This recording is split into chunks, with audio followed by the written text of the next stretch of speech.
Menstrual cups are having a moment. Here's what it's like to wear one. You have to try it, insisted my hippie sister. The topic wasn't dyed armpit hair or making jam. She was gushing about her affair with menstrual cups, oizable, soft, silicone vessels free of plastics, BPA, and dyes that collect rather than absorb your monthly flow. I was skeptical. Holding a cup of my own endometrial lining then reusing the container felt a bit skeevy, but I was also curious. Seems I am not alone, though cups have been around for 80 years, they're getting mad love again. Last year, the Diva Cup saw double-digit growth in sales, and a recent Kickstarter campaign for the collapsible Lily Cup raised more than 4,000% of its funding goal within 40 days. Why the sudden fascination with something so swing era?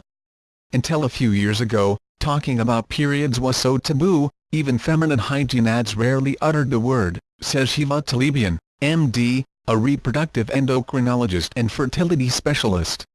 But these are the days of owning your period, as evidenced by the woman who recently ran a marathon tampon and pad-free, and the anti-Trump period Sarah Noten and Salt Twitter trend.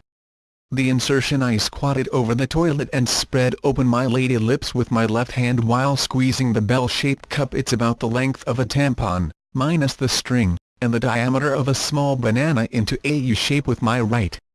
But when I tried to slide the device in, it kept popping back into its original form in my hands. After 6 tries, I just shoved it up there, then twisted the stem on the end so that the cup sat just inside my vagina. I couldn't feel a thing, and by week's end, I could finagle that puppy inside in under 2 minutes. It takes me about 10 seconds to insert a tampon, but since you need to change the cup only once every 10 to 12 hours even with a heavy flow, so say the companies, it still felt like I was saving time.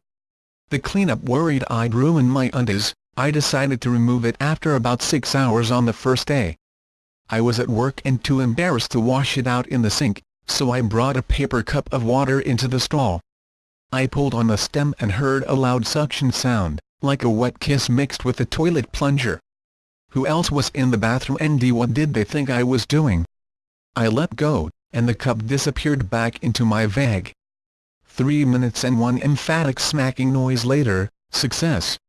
I expected the cup to be at capacity, but it was only about 1/3 full.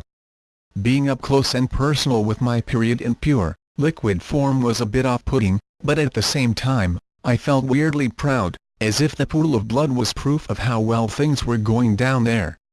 I tipped it into the bowl, then rinsed it a few times with H2O. Although it was much less like a scene from Carrie than I'd imagined, I scheduled future cleanups at home, where I could wash the device with soap, the recommended procedure, and have complete privacy. The verdict: it was blissful not having to worry about whether I had a tampon in my bag. I usually don't, or when I had changed it last I always forget. My cup, I went with the Lena Never Did, runneth over. Huge relief since I bled through tampons a few times. Research agrees, cups leak less than tampons or pads. And I definitely didn't miss feeling a soggy string when I peed. In fact, I was shocked by how fresh I felt. Still, I'm a girl who doesn't even like washing dishes, so I'll probably save my cup for long flights and camping trips. But don't knock it till you try it. Worst case scenario, you're out a few tenors. Best case, you're up hundreds and able to wear your prettiest La Perla thong all month long.